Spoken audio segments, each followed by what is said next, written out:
Thank you, Madam Chair. I just want to speak frankly at first to the American people. We're nearing $37 trillion in national debt. What does that mean? That means that each and every U.S. taxpayer owes over $323,000.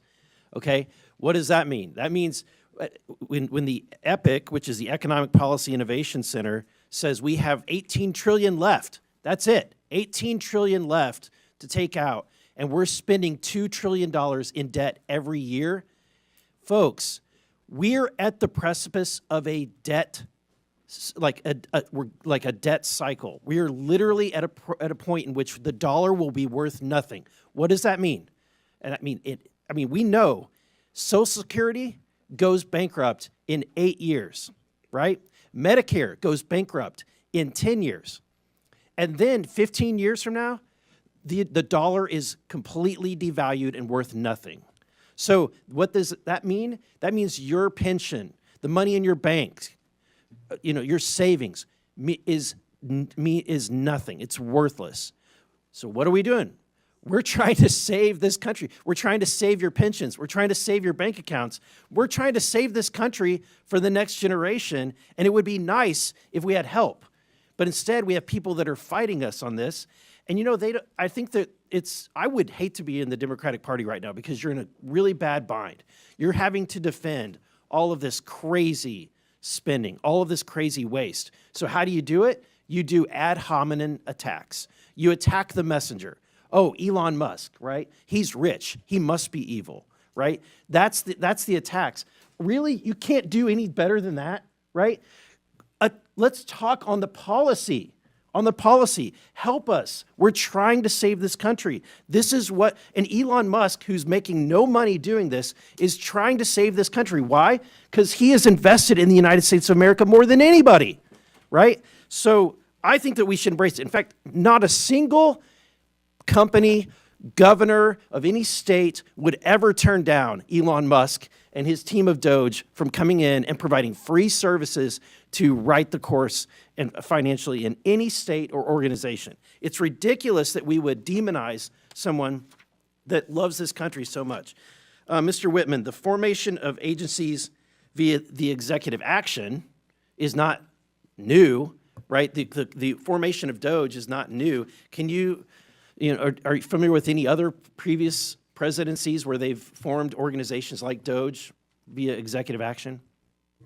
Yeah, so actually the agency that DOGE is occupying is one that was created in a previous administration, so it is something that happens routinely.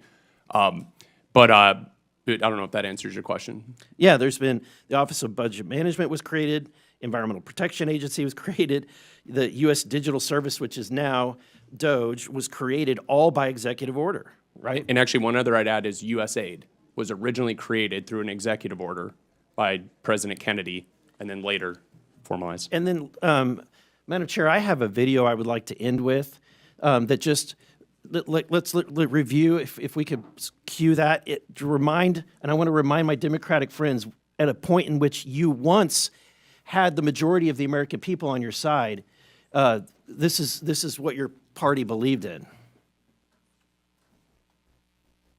This report tells us how to cut waste, cut red tape, streamline the bureaucracy, change procurement rules, change the personnel rules, and create a government that works better and costs less.